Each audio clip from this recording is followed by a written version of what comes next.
nessa era renascentista, é onde dá muita importância para a ciência, para a evolução, para o racional. Eles voltam aos princípios culturais, eles voltam àquelas coisas de escultura, de beleza.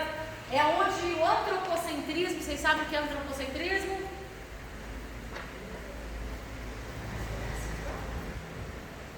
Tudo voltado para o homem, onde o homem é o centro. Por isso que a gente insiste em falar que o evangelho é cristocêntrico, tudo aponta para Cristo. Mas na Renascença, o que aconteceu? Estava tendo muita guerra de conquista de povos, os barcos, as invasões, os vikings. Inglaterra se levanta contra a França, os papas começam a entrar em declínio, começam a entrar em briga, porque um queria cobrar mais imposto, o outro queria cobrar menos imposto. E vocês sabem que quando acontece guerra nos países, como tem acontecido na Ucrânia, o que acontece com o país, com a economia e a política do país? O que acontece com as famílias? Elas ficam sem recursos. Imagina a igreja. Se as famílias estão sem recursos, a igreja fica sem recursos. O Estado sem recursos, a igreja fica sem recursos. Porque ali não era o Estado, a igreja e o Estado não eram juntos. Então o que acontece? Quando essas guerras começam a acontecer, a igreja começa a perder dinheiro. A igreja começa a perder recurso. E quando ela começa a perder recurso, é onde os papas vão criando estratégias, os líderes da igreja, pseudo-líderes da igreja, vão criando estratégias para quê? Para arrecadar fundos e manter a estrutura da igreja. E essas estratégias, como nós vemos falando, são as cruzadas, usando o nome de Deus para reconquistar terras, reconquistar poder, reconquistar domínios e autoridades. A gente vê que essas estratégias que os pseudo-líderes da igreja começam a fazer é para manter, eles começam a vender lote do céu, começam a vender as indulgências, né? Se você entrar nessa guerra em nome do Senhor Jesus, você tem todos os seus pecados perdoados. E as pessoas começaram a ir para as guerras, não a fim de ter salvação, na verdade, não, a fim de não ir para o inferno. Não que queria estar com Jesus, não que queria ser salvo, só não queria ir para o inferno. E nessa época renascentista, porque o feudalismo, onde tem os senhores feudais, vai da era do ano 500 até 1400 e pouco. Que eu já expliquei que eram os senhores feudais, eram os donos de terra, escravizavam muito, quem tinha muita posse não dava. A igreja nessa época já não tinha mais aquela preocupação com os princípios da sã doutrina, né? Tanto que os líderes, a maioria dos líderes dessa época mal conheciam a palavra, mal conheciam a Bíblia. Porque eles não eram eleitos pelo conhecimento, pela formação, pela educação episcopal, bíblica. Eles eram eleitos e escolhidos segundo a classe social e econômica. Era como se você pagasse para estar ali. E aí poucas pessoas, quem liderasse com conhecimento, a igreja erra porque lhe falta. Então você imagina, o condutor de uma igreja sem conhecimento da palavra. Ele estava conduzindo a igreja para quê? Para os seus fins próprios. Não era? Para os seus próprios objetivos. E aí onde a igreja só se perdia, né? E essa época do renascentista, é a época onde você vê os grandes nomes culturais, Michelangelo, Leonardo da Vinci, mais à frente vem o iluminismo. A ciência começa a crescer de uma forma exponencial. O que é isso? A ciência começa a dar explicações para coisa que a Bíblia já falava, mas que a ciência não explicava. E que até então as discussões eram: isso é fé, isso é crença, isso é ideologia. Né? Por exemplo, a rotação da Terra, né? Translação, rotação, né? Eles começam a questionar porque a Bíblia diz que Josué orou e o sol, mas o sol para.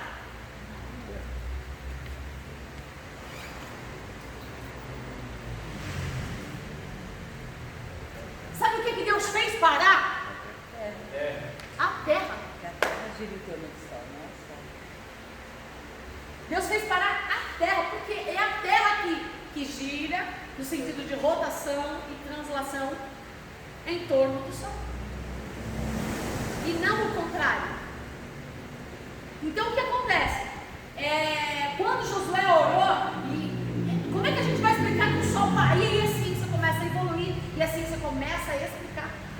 Começa a falar sobre o centro da Terra, começa a falar sobre a questão da água, começa a falar sobre a questão do saneamento que desde Abraão, lá desde o Pentateuco, Deus, preocupado com a higiene pessoal das pessoas, cria até uma questão de higienização.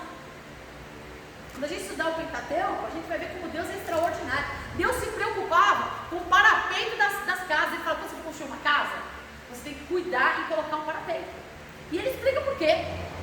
Deus é tão zeloso que ele, quando dá as leis morais, as leis civis, o Talmud, quando ele começa o código de Hammurabi, quando Deus começa a estabelecer, começa a dar direção para o povo, ele dá direção pensando no bem-estar do ser humano. E aí a ciência não entende isso, e ela vem questionando isso, e as pessoas falam, não, isso é fé. Só que neste momento em que a cultura entra, a igreja também entra nessa noia, e entra nessas coisas, e cobrança, e dinheiro, o problema não é o dinheiro, o problema é o amor. O problema não é ser rico, Deus não vai contra a riqueza porque ele é rico. Nós somos filhos de um pai milionário, trilionário. O problema não é o dinheiro, o problema é o amor ao dinheiro. Mas você sabe que o maior problema não é nem o dinheiro? É o poder que mais contamina as pessoas do que o dinheiro. Porque tem gente que mata por causa de poder. Não é nem por causa de dinheiro. É por causa de poder. Tem que mandar, tem que ter domínio. Hitler, a sensação do domínio, dos maiores, e as pessoas falam assim, o anticristo já é o, como é que chama, gente? Nós estamos esperando o final da tribulação, o falso profeta, quem mais? O anticristo, é o anticristo, já existiram vários anticristos, e a gente fica esperando um, mas para cada geração já existiu vários anticristos. Existiram vários falsos profetas, para cada geração existem falsos profetas. E a gente fica expectando, vai ser uma grande tribulação. Gente, já rola, já existe aí, já tem aí. Só que vai chegar um que é um ponto crucial, que é aquele que vem para determinar a volta do Messias. Tanto é que Jesus fala, olha os princípios das coisas, né? Guerras, rumor de guerra. A gente escuta a guerra desde quando Jesus estava aqui na Terra. Jerusalém foi destruído, um terremoto, grandes coisas aconteceram. Um terremoto destruiu toda a cidade de Jerusalém no ano 67 depois de Cristo. Não estou afirmando o ano, mas acho que é esse ano, se não me memória não falhar, acho que é esse ano, depois de Cristo, logo depois de Cristo. Um grande terremoto destruiu toda Jerusalém. Então, grandes coisas já aconteceram. Então, por que a gente fala do Apocalipse? O Apocalipse ele revela o futuro, mas também fala do passado. Então, quando a gente olha para o livro de Apocalipse, a gente vê coisas que já aconteceram e coisas que vão acontecer. Só que de que forma? Cada dia de uma forma muito pior. E aí aonde vem? À medida que vai...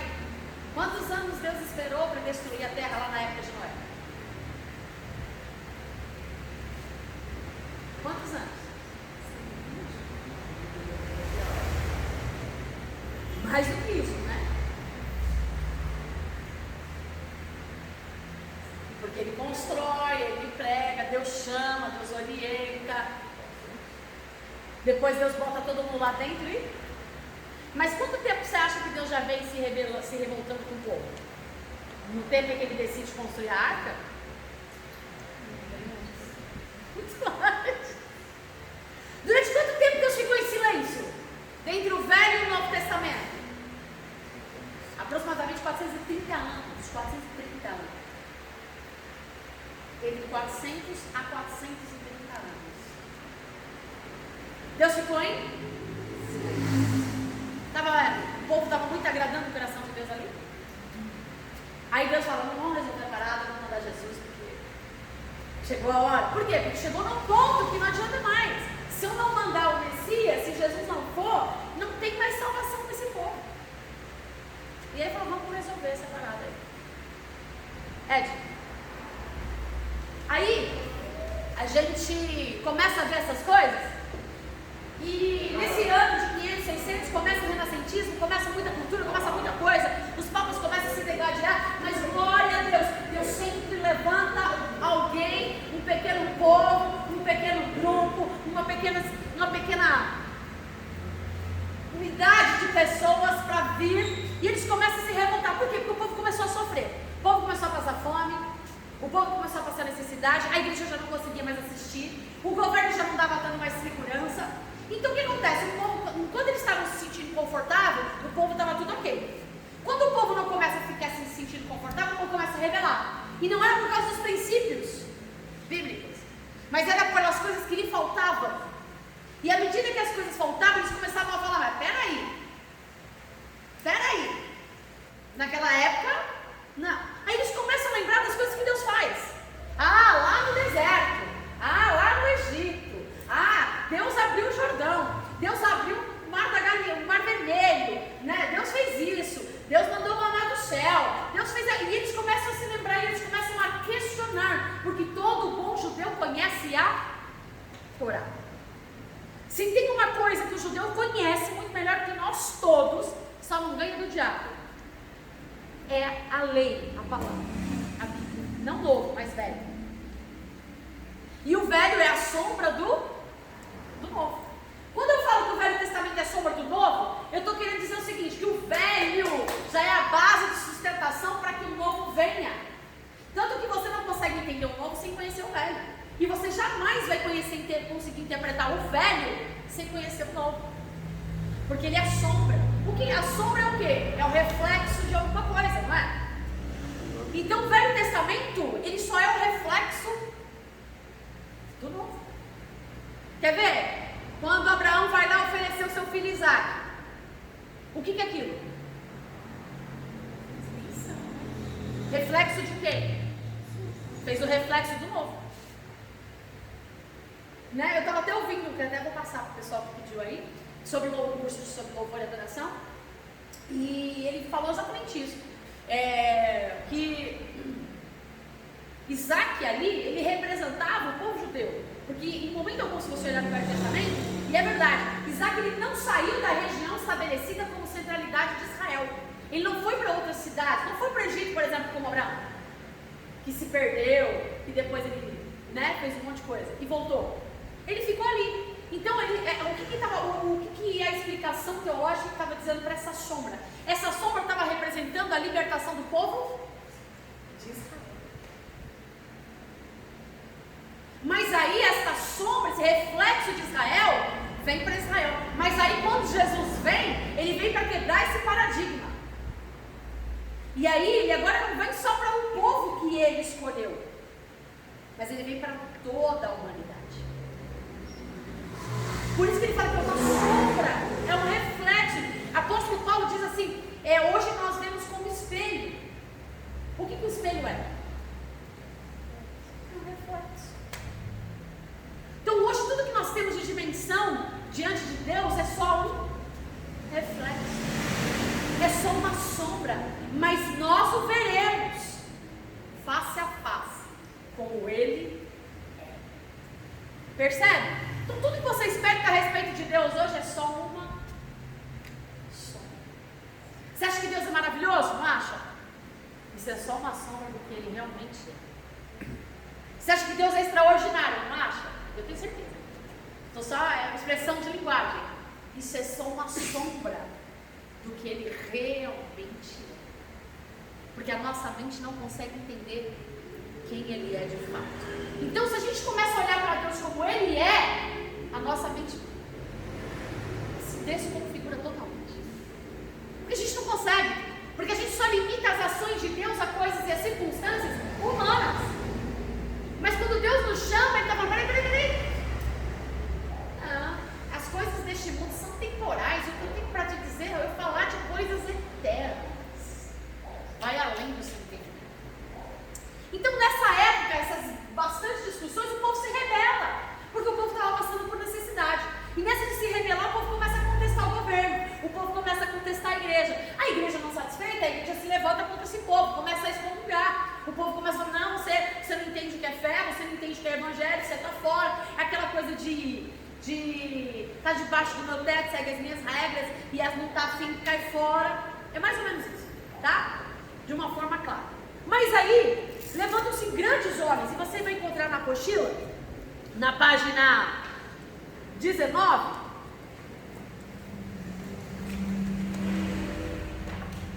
que ainda não chegou a ser ainda a reforma protestante, mas antes da reforma protestante, existiam grandes homens, Santo Agostinho, gente, que não é santo,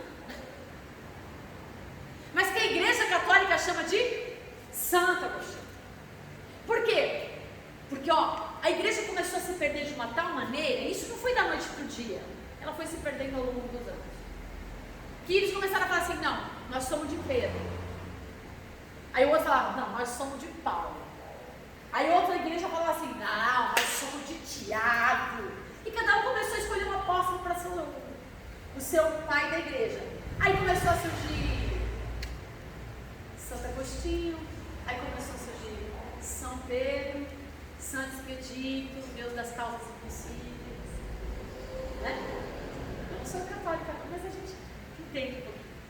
Começou a surgir por quê? Porque eles faziam coisas boas, eram homens de Deus, eram homens que tinham base e nascitura naquilo, eram homens que cresceram. Não pense você que todo mundo naquela época não prestava, não. Assim como nos dias de hoje, tem gente boa e tem gente ruim. Assim como a maioria naquela época era um lixo de liderança, tinha gente boa, mas é que não interessavam a liderança naqueles tópicos para as pessoas, porque não traziam o que elas queriam. Porque as pessoas querem líderes que fazem aquilo que lhe agrada ao coração. As pessoas querem um governo que não deixe ela passar por aquilo que ela não quer passar. As pessoas querem líderes que facilitem a vida dela. Ninguém quer uma liderança que confronta. Ninguém. É mentira nossa falar que a gente quer. Porque o que a gente quer é pessoas que vêm dizer: tá tudo bem, tá tudo certo, continua. E a gente quer que tudo dê certo. Porque nós criamos para nós ídolos. Então, os mesmos erros que a igreja cometia lá, só que elas faziam o quê? Como os pagãos estabeleciam, eles tinham necessidade de tocar, e eles criavam estátuas, criavam deuses para si palpáveis e rituais. O que a igreja entendeu? Para a gente não perder a popularidade do povo, vamos incorporar isso aí na igreja. E começaram a colocar estátuas, ídolos. Mas você acha que eles não conheciam a Bíblia? Claro que eles conheciam a Bíblia. Sabe o que eles começaram a fazer? Ninguém precisa mais ler Bíblia aqui. Eles começaram a tirar as escrituras e o conhecimento das pessoas e a liberdade da palavra. E eles passaram a ensinar que assim, tem até uma religião que eu não vou citar o nome por ética, que assim, se você não estudar, se você não preparar, você pode até ter formação teológica. Se você não fizer a formação do seminário daquela tal congregação, tudo que o outro fala não é válido, só vale aquilo que a pessoa fala. Porque ela teve um ensino baseado naquela estrutura litúrgica de igreja, de instituição. E o que acontecia? Aqui, nessa época toda que a gente está falando da ciência, e agora o espiritual começou a perder força, o racional começa a perder, eles começam a racionalizar mais as coisas, gente, e aí é onde as pessoas espiritualizam o que não é espiritual e racionalizam o que é espiritual. Porque se tem um ser no universo que é racional, esse ser se chama Deus. Deus não é emotivo, embora ele tenha emoções. Deus não se move por emoções, embora ele tenha sentimentos. Deus se move pela razão. Ele é o centro de toda a racionalidade. Ele é o princípio. Ele é o fim. Ele é o alfa. Ele é o ômega. A ciência existe a partir dele.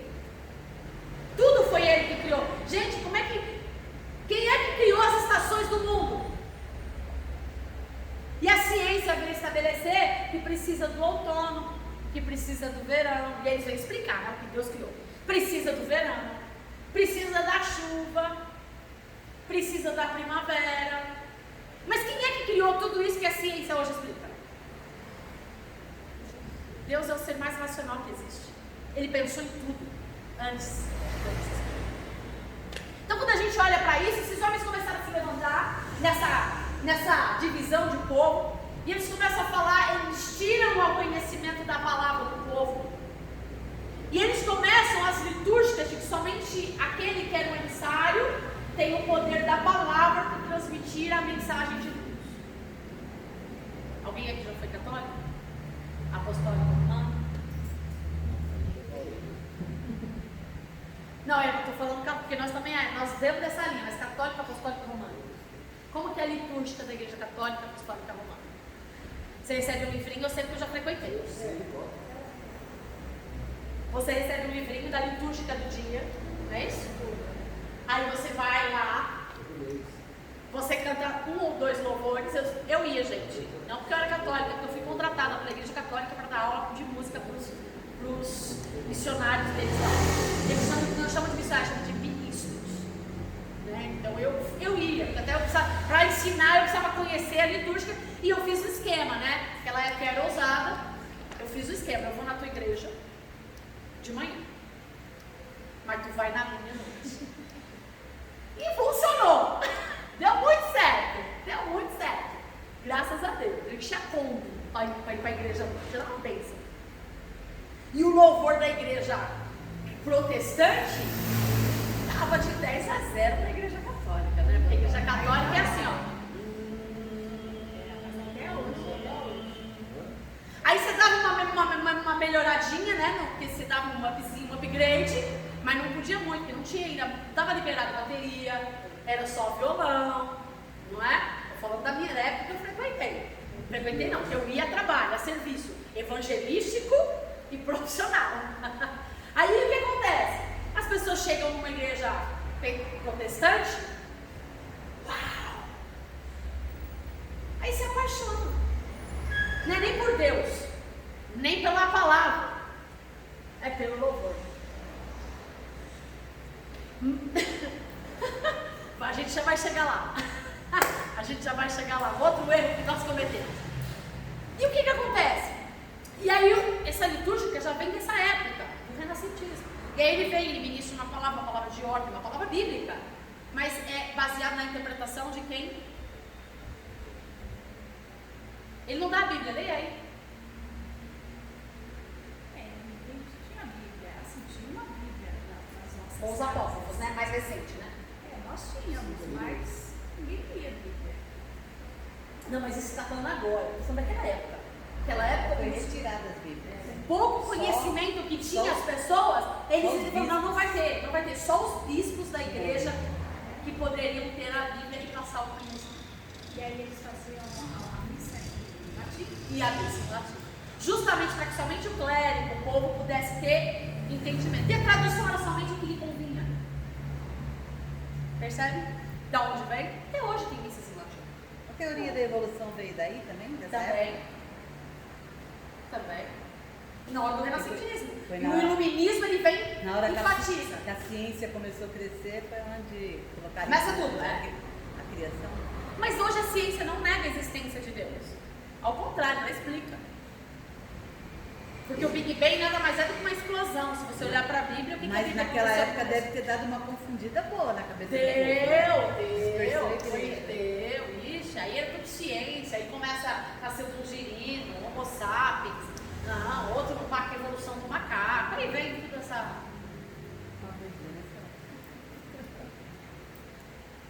que tem fundamento, mas não desse ponto de que nós vimos isso. Mas a evolução é óbvio que ela existiu. Mas a evolução não existiu a partir desse princípio, mas do princípio da criação, do conhecimento, da intelectualidade, da sociabilidade. As pessoas foram aprendendo a conviver, as pessoas foram aprendendo a crescer e se desenvolver nesse quesito real. Então foi nessa época. Daí eu não vou me focar no externo, vou me focar na igreja, tá?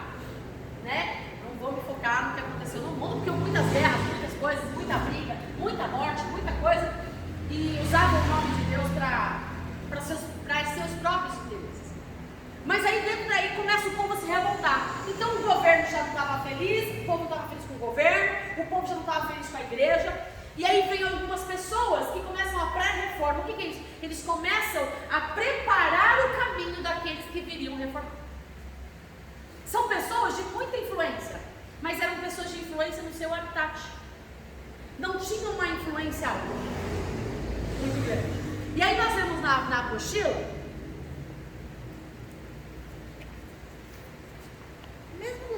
tinha muita influência, né? Ele cresceu, ele Depois. ganhou. Ele ganhou depois. Ganhou depois.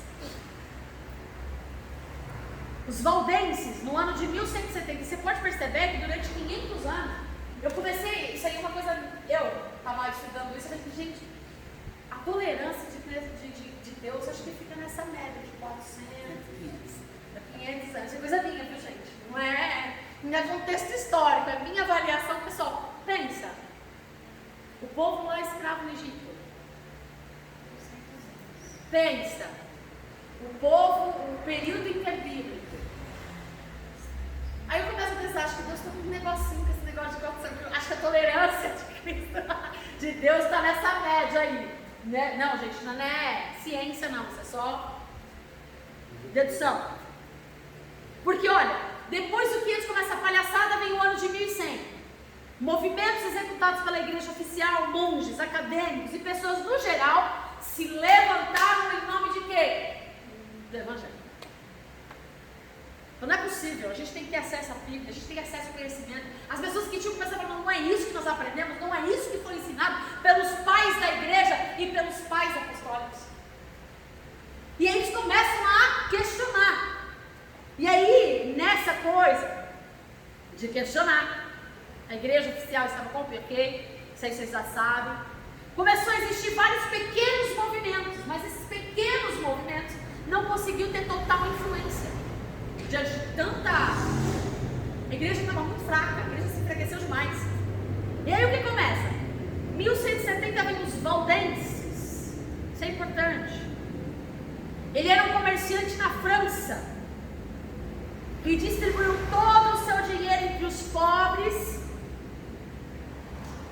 para se tornar um evangelista. Peraí, já que o povo não tem acesso à Bíblia, eu vou ser a Bíblia ambulante. Então ele vendeu tudo, começou a distribuir e começou a pregar o evangelho. Só que, gente, uma voz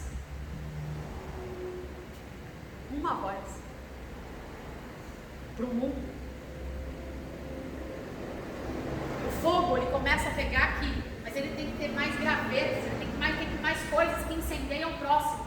Se ficar muito distante, o que acontece com o fogo? Mas não quer dizer que não queimou o que estava perto.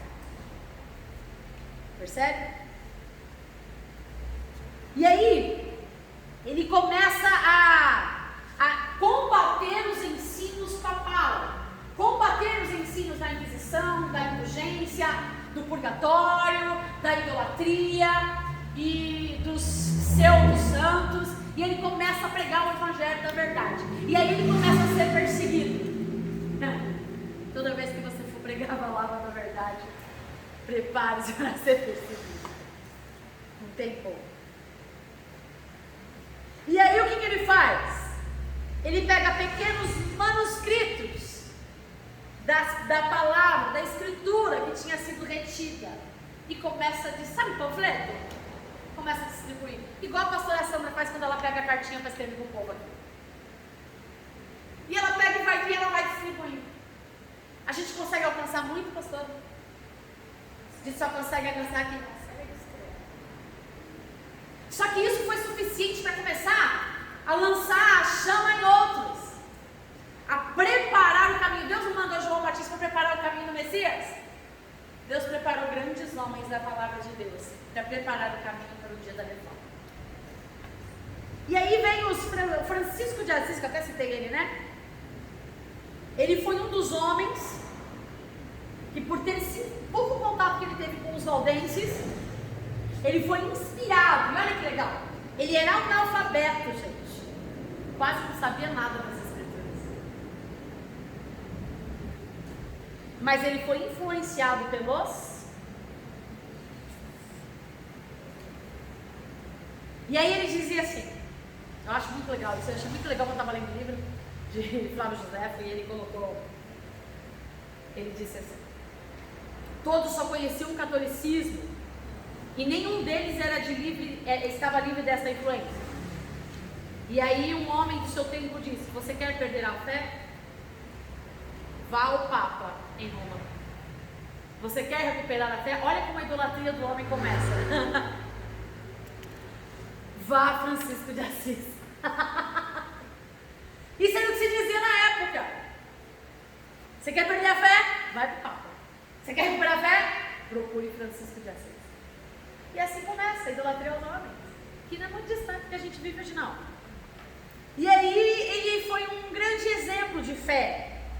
Mesmo com pouco conhecimento de leitura, a influência que os valdenses, que já eram pessoas mais cultas, teve sobre ele, surtiu muito efeito. E ele conseguiu fazer a diferença por onde ele andava. Vem nós também, que eu acho muito legal falar sobre Tomás de Aquino.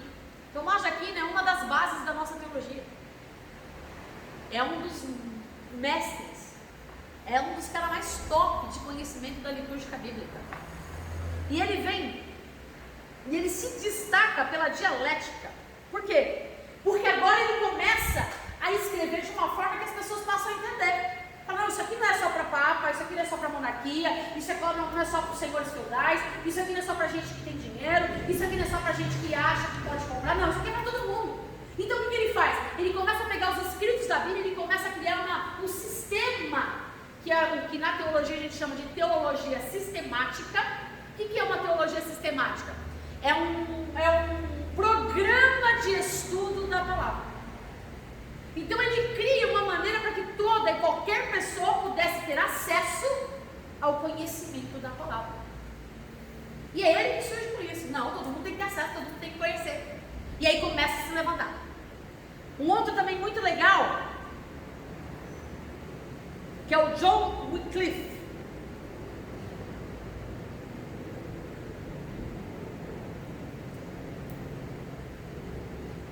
De 1328 a 1384, ele queria reformar a igreja romana. É bom a gente deixar claro que essas pessoas que eu venho citando não eram pessoas que batiam contra a igreja católica. Eles não queriam acabar com a igreja católica. Fecha as portas. Não. Eles queriam que ela voltasse à raiz.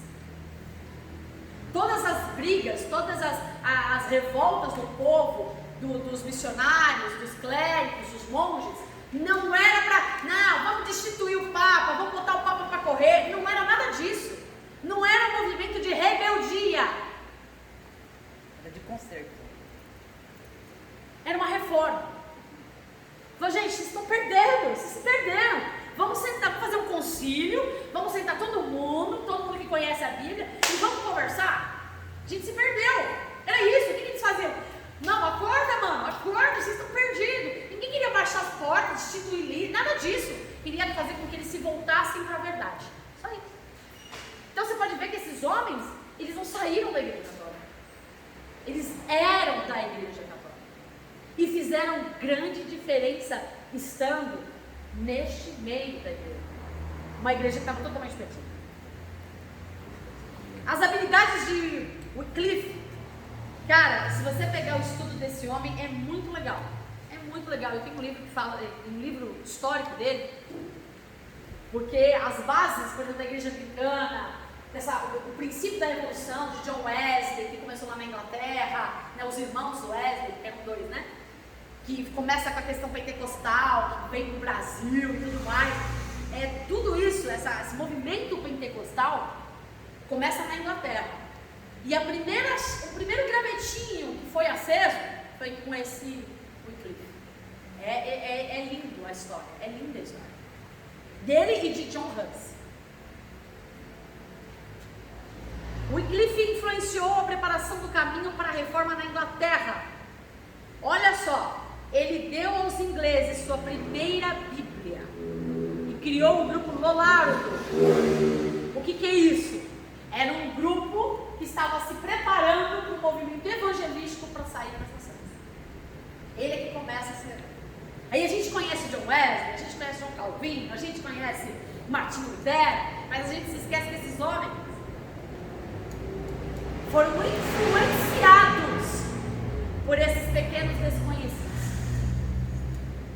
Esses aqui, lembra Jesus? Jesus faz referência, o pastor ministrou esses dias, de João Batista, que nascido de mulher, não há ninguém maior do que João Batista, só preparou o caminho. Esses homens só prepararam o caminho. Não tiveram fama, não tiveram nem reconhecimento, mas eles prepararam o caminho para a maior a maior da reforma que já existiu no mundo, que muitos clamam por uma nova reforma. Muitos clamam, a igreja se perdeu, vamos fazer uma nova reforma. Muitos clamam por uma nova reforma. E aí vem esse cara que é extraordinário também. Ele já é mais perto, John Huss, ele já é mais perto da gente, né? Porque o Brasil, vocês sabem que foi colonizado a partir de 1500. Né? Então, para nós, ele é muito importante, tanto Wycliffe quanto John Huss. E ele, lá na Tcheca, ele traduziu o Novo Testamento e publicou vários livros. Como tinha muita dificuldade para a palavra chegar com a interpretação correta, o que ele fazia? Vamos escrever livros, vamos trazer conhecimento para esse povo. Vamos tirar a entorpecência da mente dessa galera. Vamos abrir os olhos. Vamos fazer esse povo aprender. Vamos fazer esse povo desalienar de tudo aquilo que estava fazendo sobre eles. E é muito legal. E olha só. Ele escreveu vários livros sobre a glorificação do sangue de Jesus. Contra a adoração de imagens. Olha esse camarada. Esse foi fera. Ó. Vida, paixão de Cristo, segundo os 4 evangelhos. O cara foi fera. Sabe o que aconteceu com ele? Foi excomungado. Pela igreja católica, é normal. E olha só, a gente fala da igreja primitiva. Gente, tem gente morrendo por causa do evangelho. Ainda. Tem gente ainda sendo queimado, torturado, queimado vivo por causa do evangelho. É que isso não dá ibope. Isso não dá vanglória para nenhum governo, por isso que eles não. Ele foi sentenciado à fogueira e foi queimado no próprio dia que foi condenado. Este foi o homem que, assim como o João Batista foi para Jesus, este homem foi para Martim Lutero. E na declaração de morte dele, que os livros falam e montam, e ele falava sobre o sacerdócio universal dos crentes. O que é isso, sacerdócio universal dos crentes? Olha a base de pregação deste homem. O que vocês entendem como sacerdócio universal dos crentes?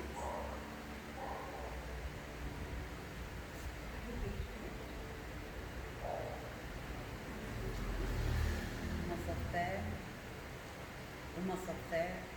O que o regimento papal pregava? Sacerdotes, clérigos e povo.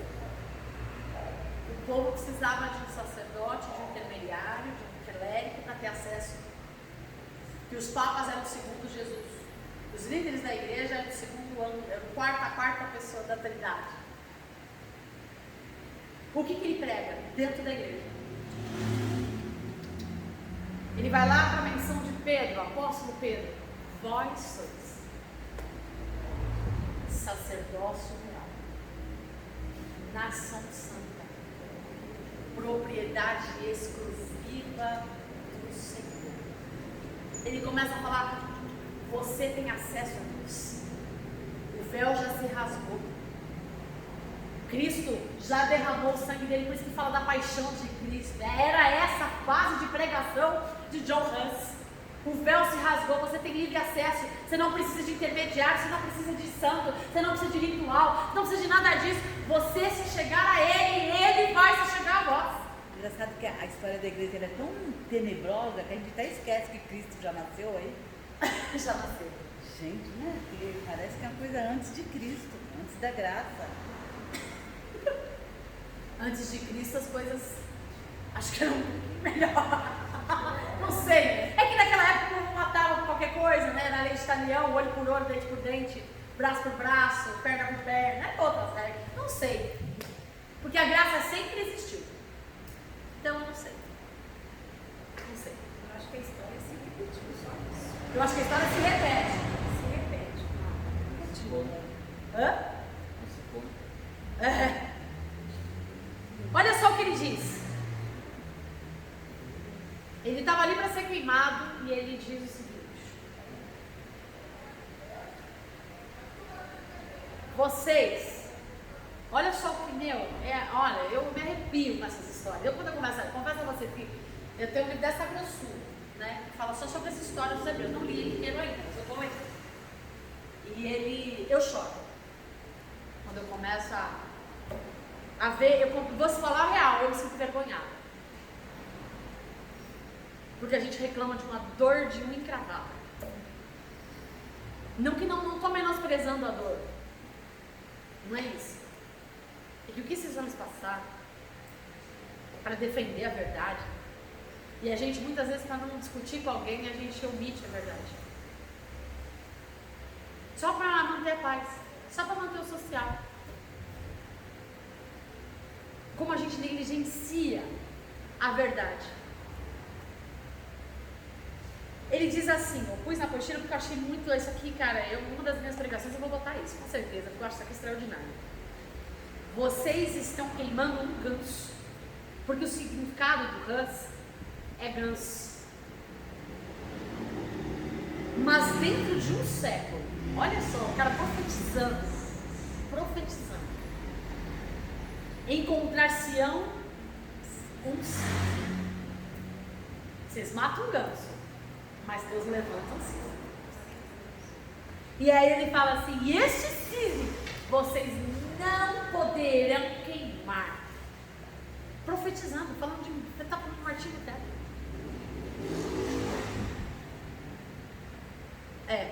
102 anos, ele falou? Em um século. 102 anos depois. Quem vem? A gente já estudou sobre isso, né? Eu já falei aqui. Em 21. Nós vamos para a página 21, porque essa parte aqui a gente já leu. Agora vem um camarada, e é aqui que a gente vai discorrer. É aqui que a gente começa a aula. Um camarada que sofreu de depressão crônica, até então cientificamente não sabia disso. Era um cara que não tinha um bom relacionamento com os pais. Era um cara que por um tempo odiou a Deus, porque ele achava que Deus tão santo, tão pleno, tão majestoso, não poderia amar uma pessoa tão imperfeita quanto ele. Gente, eu não faço ideia, porque ele era um monge, ele era um cara separado. Eu não faço ideia de que pecado esse camarada se escondia. Eu não faço ideia, eu não consigo imaginar o que a alma dele era tão corrompida, o que tanto afetava, o que tanto rasgava a alma dele achar que Deus jamais poderia amar. Eu não sei. Eu não sei o que ele tinha no coração. Eu não sei. Não faço ideia do que uma pessoa pode olhar para si mesma e falar, nossa, eu sou tão imprestável. Não, a gente sabe que a gente é imprestável, mas ainda a gente fala assim, pai, mas quebra um galho, alguma coisa boa deve ter. Não é essa sensação que a gente tem da gente? Na verdade, eu acho que ele não entendia mesmo a graça, né? Não, não. Ele não entendia. Mas mesmo assim, ele era um clérigo, ele era separado. Mas não tinha tido encontro. Exato. Não tinha tido encontro. Mas mesmo assim, sério, quanta gente na igrejada não tem encontro com Deus? E o pior da nossa geração, mas ele queria. É que acha que eu sou digno de ser amado. Não, a diferença é que ele queria, por isso que ele se sentia indigno. O maior medo dele era a justiça de Deus. Não, ele tinha medo da morte. Ele declara em suas cartas. Ele morria de medo da morte, porque tinha medo de ir para onde? Até um raio pegar ele. Para o inferno. Imagina o susto que ele não tomou quando um raio quebra um galho de árvore sobre a cabeça dele. Essa é a história dele. Mas foi aí que ele resolveu ser monge, não foi? Foi. Até então ele só era um grande estudioso. Aí você imagina o que faz um camarada desse? Como é que pensa um camarada desse? Não consigo imaginar. Porque a pessoa tem que se odiar muito. A pessoa tem que sentir ranço dela mesma. Eu não consigo entender. Ele se flagelava. A história diz que encontrava ele várias e várias vezes dentro do quarto, desmaiado, de tanto que ele se autoflagelava. E não pense vocês que ele era bonzinho, não. Pensa, Martinho Lutero, não, ele foi um homem usado por Deus, mas um homem pecador, cheio de falhas como eu. Não pensa que ele é santo homem de Deus. Não, ele é um justificado homem de Deus, porque ele era antissemita.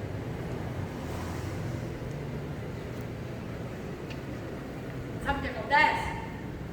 Ele vai revoltado, desenganado, querendo saber de nada. Escolhe ele para ser professor de uma faculdade teológica. Não só teológica, a faculdade naquela época não era só teologia, né? Os grandes estudiosos estudavam a Bíblia, direito romano, essas coisas tinham que, porque a base da lei, a base dos estudos era o quê? A Bíblia. Então ele foi escolhido para ser professor de uma faculdade. Quando ele começa a se preparar para dar aula na faculdade, ele tem um encontro com a verdade. Não desceu anjo do céu. Ele não viu escada que subia e descia. Um profeta não pôs a mão na cabeça dele e disse: eis que te digo. Não, ele não viu como Paulo, um grande clarão e teve seus olhos abertos. Não. Ele simplesmente se encontrou com o Verbo.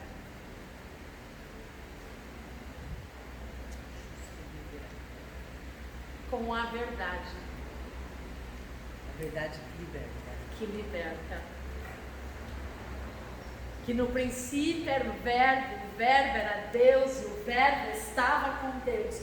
Quando ele teve um encontro com a Escritura, não conhecida, não teológica, mas quando ele teve um encontro com a verdade da palavra de Deus, quando ele não olhou para a Bíblia como apenas um livro, como ele não olhou para a Bíblia como apenas um manual de conduta, mas quando ele se permitiu que o Espírito Santo revelasse a verdade da palavra, porque é o Espírito que nos leva à verdade.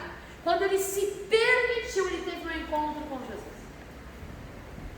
E encontro com Jesus, não seria essa a verdade? Encontro com Jesus não está ligado a movimento. Encontro com Jesus está ligado com a palavra. Quando eu me encontro com a palavra, eu me encontro com Jesus.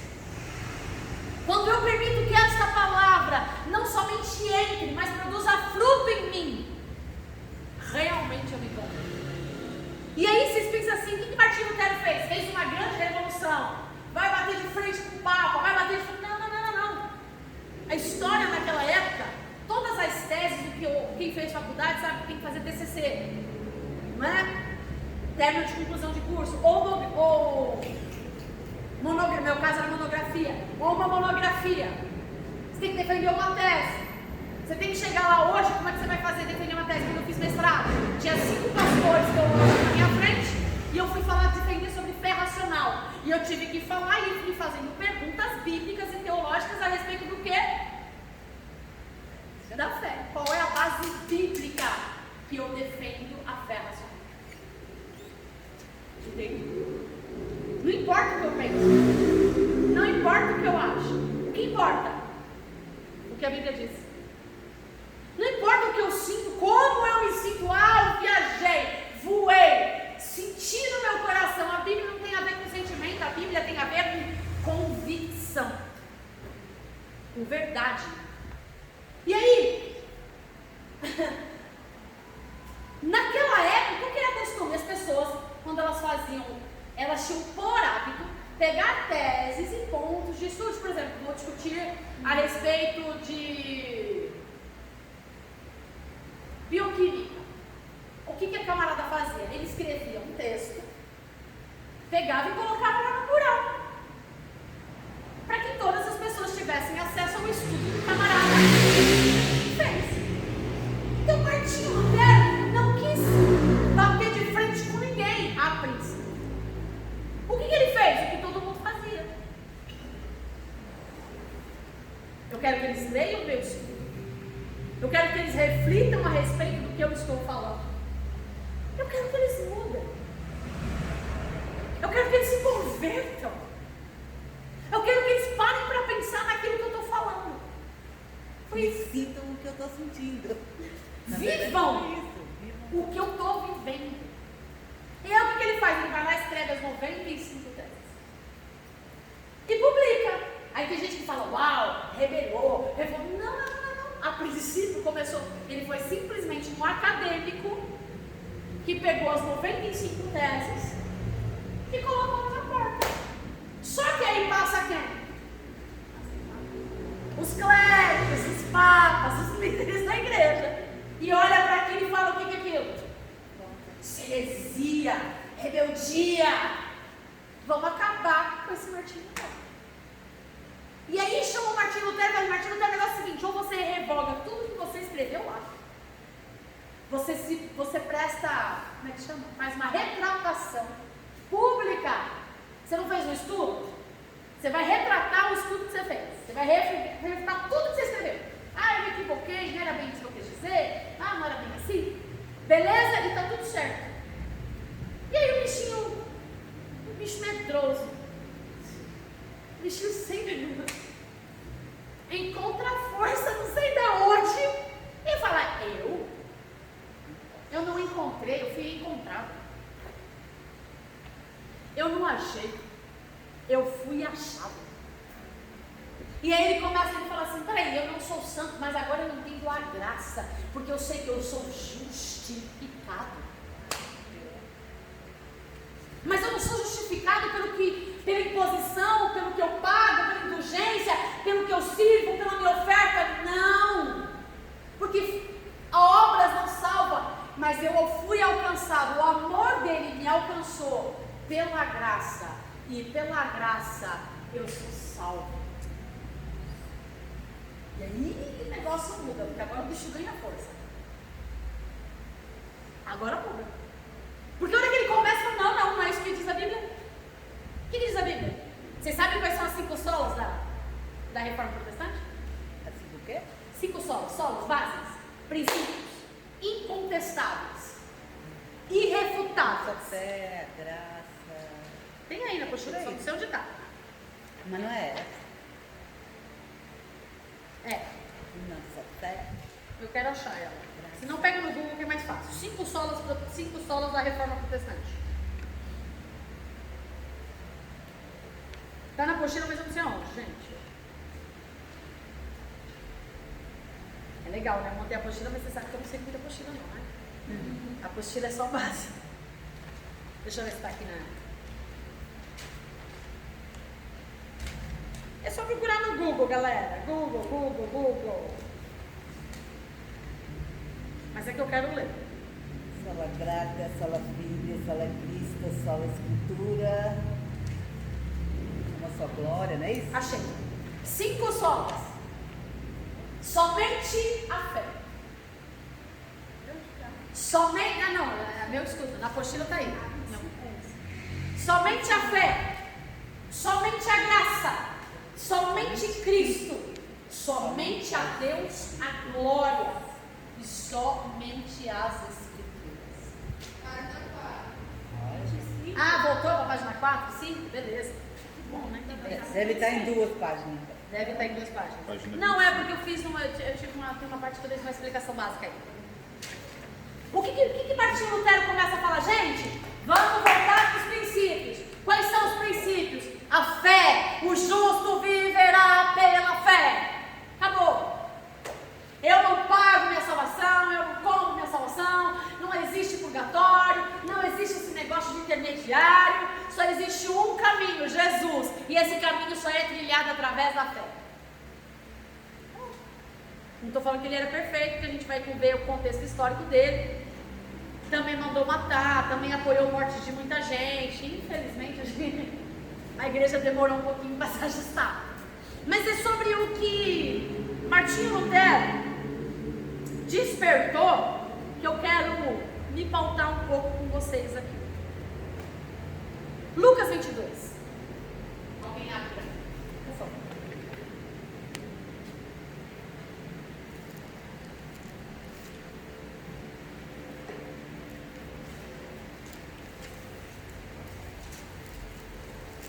A história conta que uma das bases de defesa da tese, essas 95 teses, que se resumem nessas 5 bases, os estudiosos estudiosos mais profundos, eles começam a avaliar o que fez com que Martinho Lutero tivesse esse despertamento. Claro que foi lendo as Escrituras. E o que abriu os olhos dele foi lendo Romanos, quando fala sobre fé. Mas só que Romanos não fala só sobre fé. Fala sobre algo também que é muito importante para nós, que muitas vezes nos perdemos no dia de hoje, a significação disso. Justificação. Nós muitas vezes não sabemos nem do que se trata a justificação. E não entendemos que a justificação é o nosso princípio de salvação. Porque se nós não formos justificados, como é que nós vamos se apresentar diante de um Deus que é santo? Porque nós não somos santos. Somos imperfeitos. Mas como é que eu me apresento diante de um santo que diz que sem santidade ninguém verá? Como é que eu vou ver a Deus? Justificado pela sangue. Vai ser separado? Oi? Ser santo vai ser separado? Mas não está conseguindo se separar muito, não. O significado etimológico da palavra santificado é separado. Mas é justificado. Mas o que é ser separado? O que é ser santo? O que é ser separado?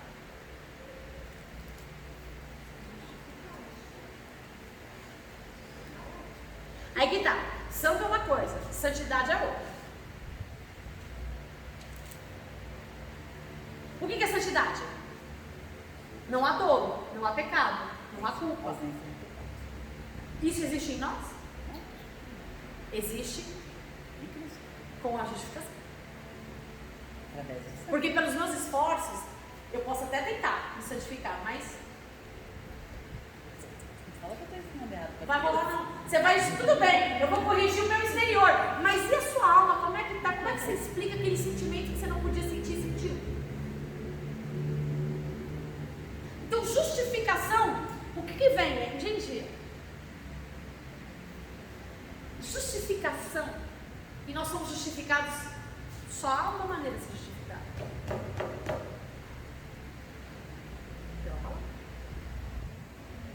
Justificação não vem desce um anjo, justificação não vem desce um poder, justificação não vem nada disso, não. Nós somos justificados pela palavra. E como é que eu me torno justo?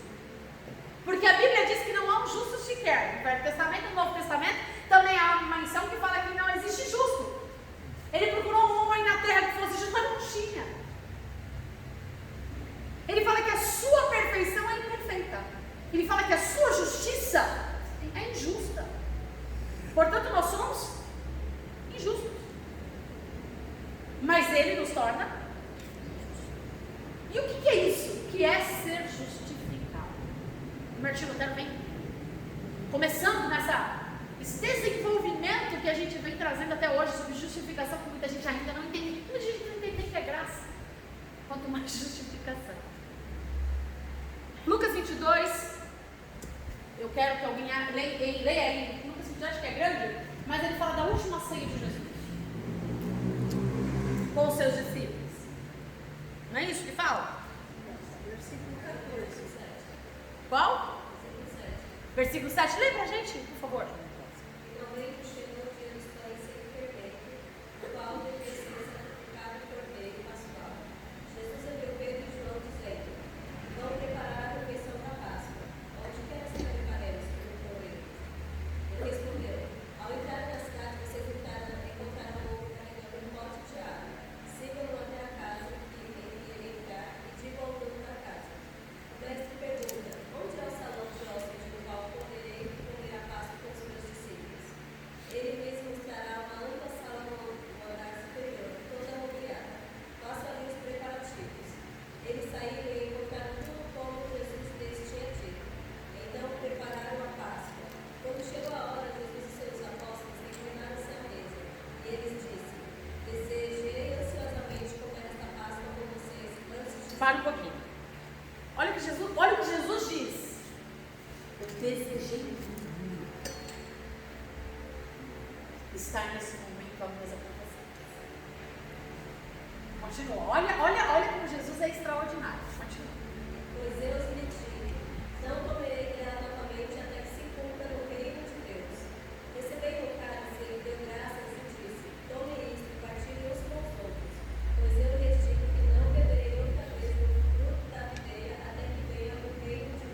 Para um pouquinho. O que ele diz aí? Tome isso, partilhe. Como é que é? Lê aí de novo. Porque vos digo que já não beberei do fruto da vide até que eu venha. Mas, No reino de Deus. E tomando o cálice e havendo dado graça, disse: tomai-o e reparti-o entre vós. Porque vos digo que já não beberei do fruto da vide até que venha o reino de Deus. até que venha, mas tome isso e partilhe. Porque Jesus é, Tomando o pão, porque Jesus é para todos.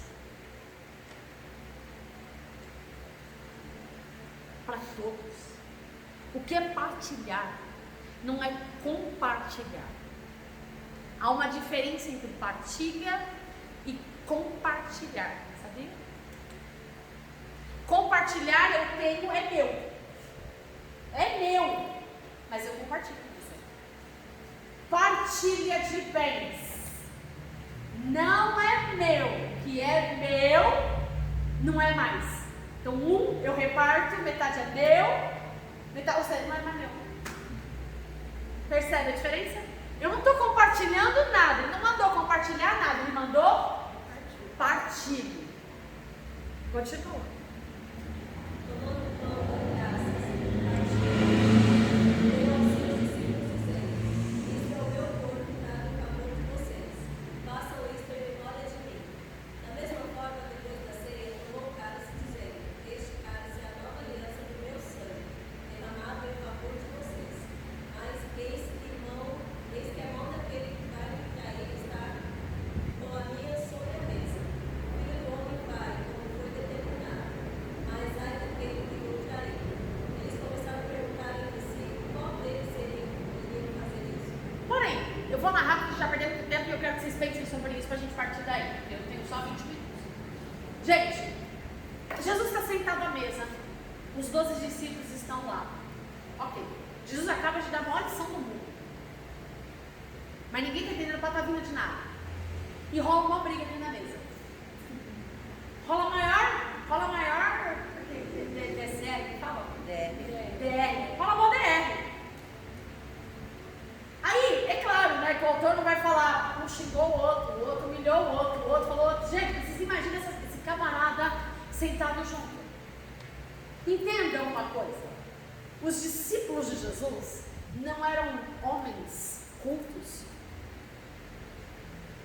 Nenhum deles, exceto Mateus, o publicano, e Judas Iscariotes.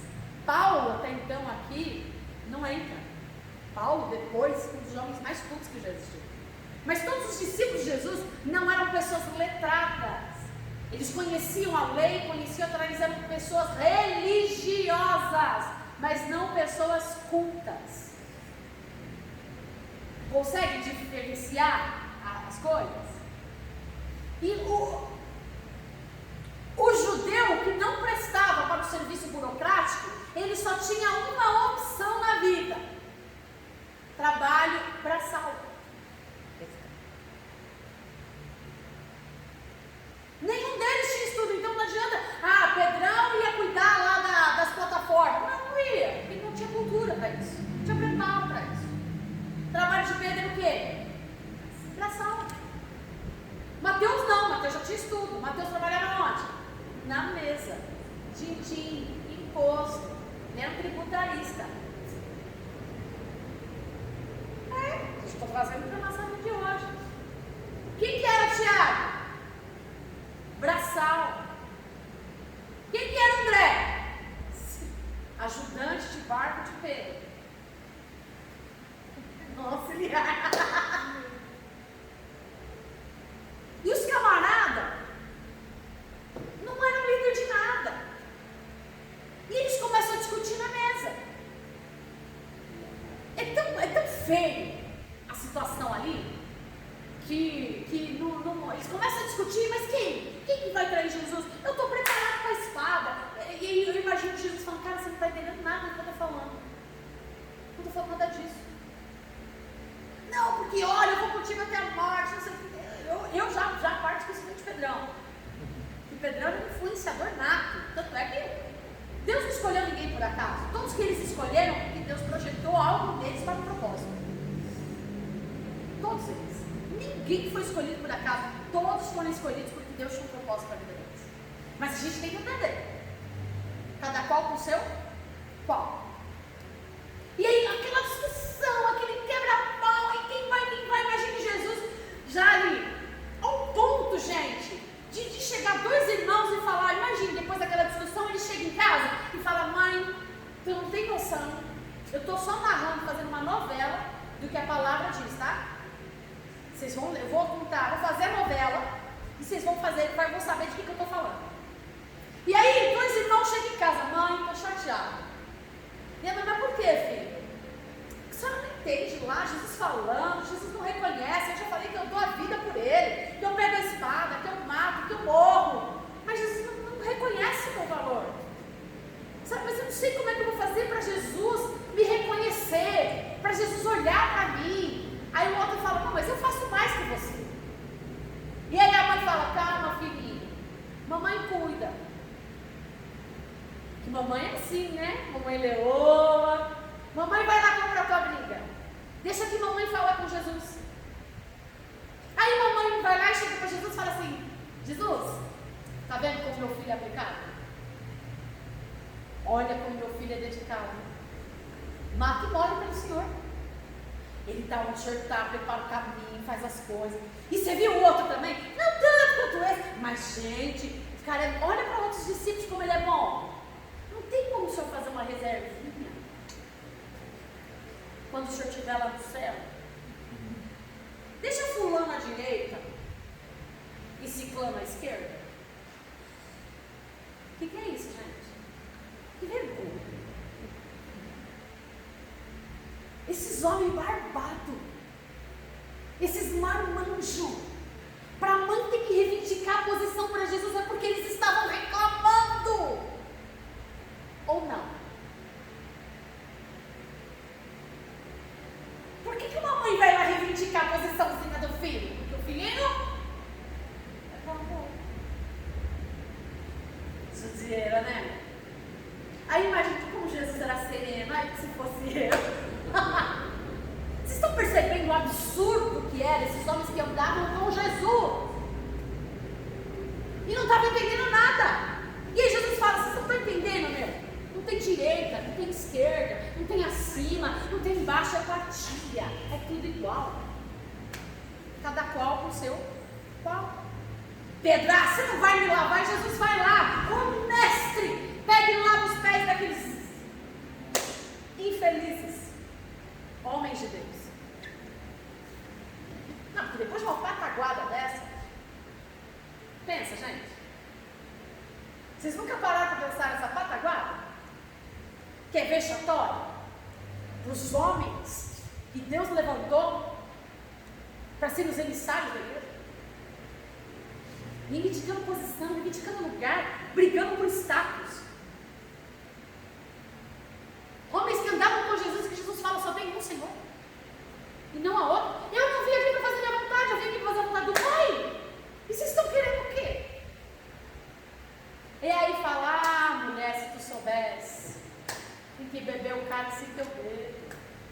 E o cálice em teu dedo não é o cálice da cruz. Isso aí todo mundo vai ter que pegar. Sabe o que é? É ter Jesus, ter seu Pai virando as costas para você, porque eu estou carregando o pecado do mundo. Está disposto a beber esse cálice? Está disposto a viver um dia, um minuto, um instante com as costas do Pai viradas para você? A ponto de você falar, Elohim, Elohim, lama sabachthani, porque o Senhor me desamparou? Por causa do pecado que eu carrego, os teus meninos que querem se sentar à direita, à esquerda, e o seu tamanho leoa que quer vir pleitear a posição dos seus filhos. Então, ó, se vocês não entenderam ainda, no meu reino, o menor é o maior. No meu reino, o maior é o menor. É por isso que eu vou lavar o pé de vocês. E aí, Pedro, não, Jesus, não, religioso, não, papai. Uau, quanta intimidade, né? Se tivesse intimidade mesmo, não faria uma palhaçada dessa. A intenção era boa, mas conhecimento, zero. A motivação era até boa, mas aprendeu o que com Jesus? Se eu não lavar, você não tem parte comigo, Pedro. Ai, Jesus, então, peraí, então agora a história mudou. Eu estou falando isso o tempo inteiro, você não está entendendo? Me lava tudo! Porque Evangelho, Martinho Lutero, ele começa a desenvolver isso. A graça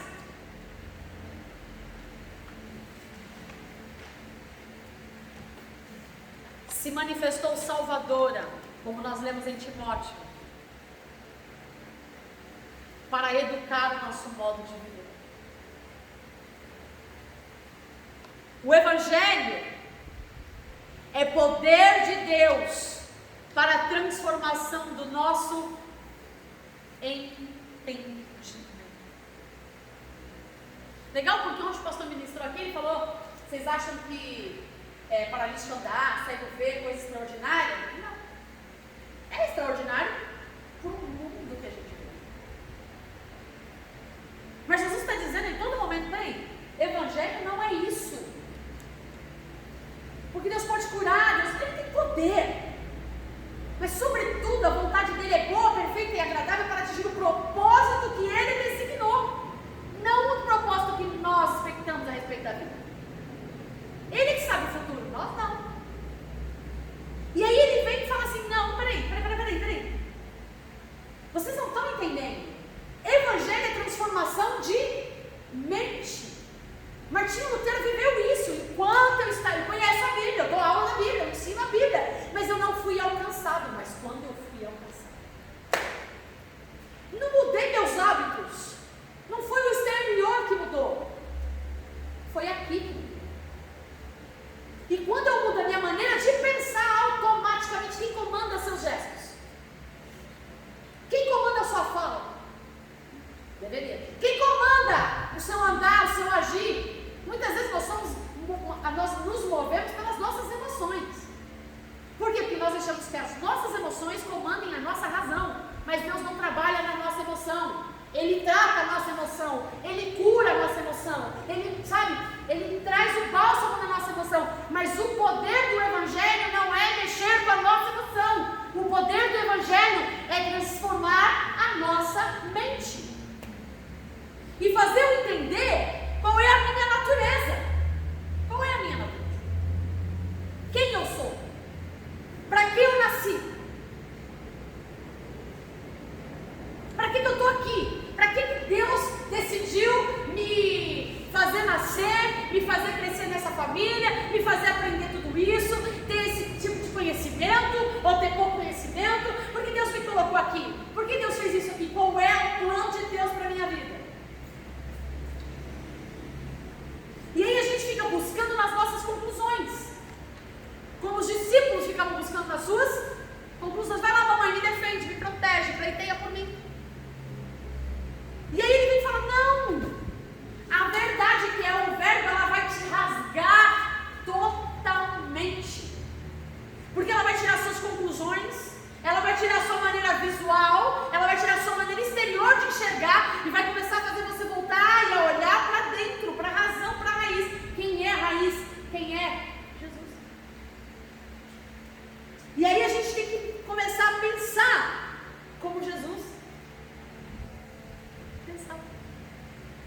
Jesus era um homem como eu e você, fazia as mesmas necessidades que eu e você fazemos, sentia fome, sentia frio, como eu e você. A diferença é que ele fez uma escolha. E qual foi a escolha? Obedecer o Pai em tudo. E ele não falhou. Porque se por um homem nós fôssemos justificados, que tipo de justificação nós teríamos? Uma justificação falha. Mas por causa dele, irrepreensível. Não há um ponto de condenação contra ele. Por quê? Porque ele tinha um poder sobrenatural. A Bíblia diz que o Espírito que habitava sobre habita em nós. Ele diz: obras maiores que eu fiz, vocês farão. É por isso que para eu ir, eu preciso ir para que ele venha. Porque o Espírito Santo não é nada disso, para cuidar, para resolver seu problema. O Evangelho não é para isso. O Evangelho é para transformar a sua vida. É para transformar a sua natureza. É para fazer com que você volte para a natureza real qual você foi nascido. Isso é Evangelho. Evangelho não é seguir litúrgica, Evangelho não é cantar bonito, Evangelho não é nada disso. Evangelho não é nem fazer boas obras. Evangelho é poder de Deus para transformação de vida. E isso implica a mudança daqui. Gente, a gente pode mudar os nossos hábitos, a gente pode. A ciência diz que se você cria um hábito durante 21 dias repetitivo, seu organismo se acostuma. Tem gente que se acostumou a ser crente. E evangelho não é costume. Evangelho é transformação de vida. Evangelho é ter sede, fome de Deus constantemente. Não tenho, meu filho, mata a carne, porque aí você vai ter fome no seu espírito. Se está sem fome, é porque a tua carne está gritando. Mata a carne e fortaleça o espírito. E Martinho Lutero continua, eu tenho 4 minutos, eu acho muito legal. Ele diz assim: a verdade não é o que eu concluo, e sim o que se impõe pela revelação da palavra, que é o reflexo do amor de Deus. Não está no post-it. Anote aí. Depois você vê a aula, você grava aí.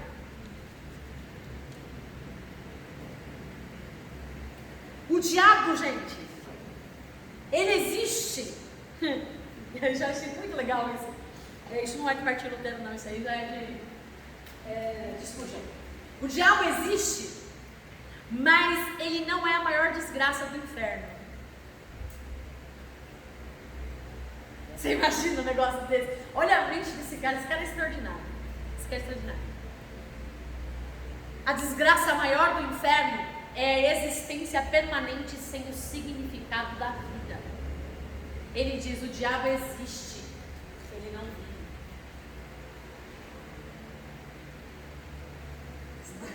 Entendeu? Muito bom. O diabo existe, mas ele não é a maior desgraça do inferno. A maior desgraça do inferno é a existência permanente sem o significado da vida. Existir não é viver. Jesus é vida. O diabo existe, gente. Você pode questionar isso, contestar isso? Não, ele existe. Mas não tem Jesus. Mas é porque ele não tem, ele não vive. Ele não tem. Que vida que o diabo tem? Se ele não pode desfrutar da eternidade de Cristo, estar em Cristo. Pensa só, quem que era Lúcifer, gente? Quem que era o diabo? Sabe o ISO 9000 que a gente tem agora? Tem em 9002 já, né? Ou já passou? De qualidade? Já passou, né? Eu sou velha. Eu estou na época do ISO 9002. Sabe quem que era o diabo? Era o ISO 9000 do céu. Os anjos, as orações, os santos, o louvor tinha que passar pelo capeta. Por que você acha que ele é top? E ficar dizendo: tem que ser bom, isso não tá bom, faz direito. Não, volta lá, quem não tá legal, quem é isso? Ele era o ISO 9000 do céu. É quem andava nas pedras afogueadas diante do trono? Só ele. Ele andava e passeava. Porque ele era o cara, ele era o top. O top dos tops. E a Bíblia diz que ele se perdeu quando no coração dele ele começou a entrar comércio. Algumas traduções dizem comércio. O que é isso? Presta atenção. Adoração é para Deus, legal. O meu trabalho é o quê?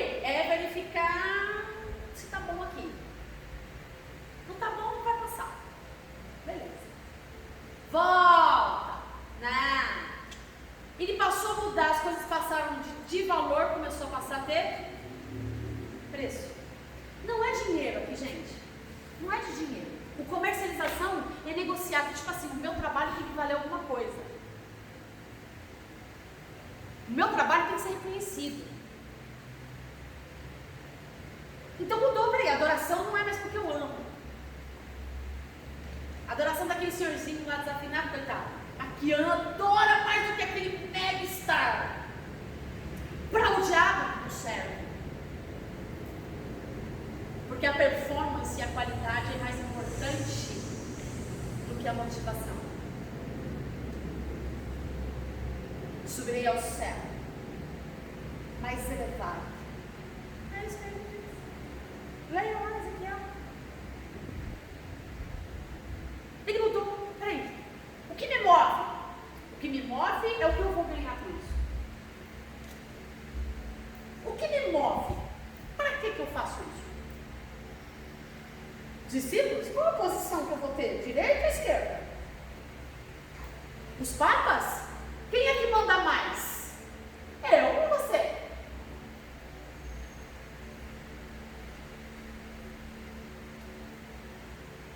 Viu como o problema não é o dinheiro? Viu? Não, gente. Lúcifer tinha tudo, absolutamente tudo. Ele só não tinha uma coisa. Alguém sabe dizer? Eu vou encerrar aqui. E a gente vai partir desta aula. Não, isso é importante, cara, isso é importante. O que Lúcifer não tinha? A única coisa que Lúcifer tinha tudo. Tudo. Ele era o mais bonito, o mais belo, a maior posição, ele tinha tudo. Ele só não tinha uma coisa. Ele não tinha juízo. Também, né? Mas ele foi criatura de Deus, né? Ele não tinha o reconhecimento que Deus tinha. Porque as pessoas se moviam para adorar a Deus por quem ele e Lúcifer teria o quê? Ah, mas eu mereço ser a quarta pessoa da Trindade. Eu mereço ser a quarta pessoa da Trindade. Lúcifer tinha tudo. Só não tinha o reconhecimento que Deus tinha. E ele era amado por Deus, como todos os outros eram amados. Ele teve as mesmas chances que todos teve. Mas porque se tem uma coisa que Deus não divide, que o homem ainda não aprendeu, é a glória. Todas as vezes que você dá glória para o homem, todas as vezes que você dá glória para você, todas as vezes que você coloca um trono no seu coração, você está dizendo para Deus: o Senhor não vale nada, porque eu sou melhor do que você. E se tem uma coisa que Deus não divide, é por isso que Ele fala aqui: não se preocupa com os soberbos, não se preocupa com os arrogantes. Eu mesmo os abato, porque a minha glória eu não dou para ninguém. Por que a igreja faliu? Por que a instituição religiosa quebrou? Porque eles queriam uma glória, um poder, uma autoridade que só cabe um. A igreja só tem um pastor. Um bom pastor. Jesus. Pai, nós queremos te agradecer.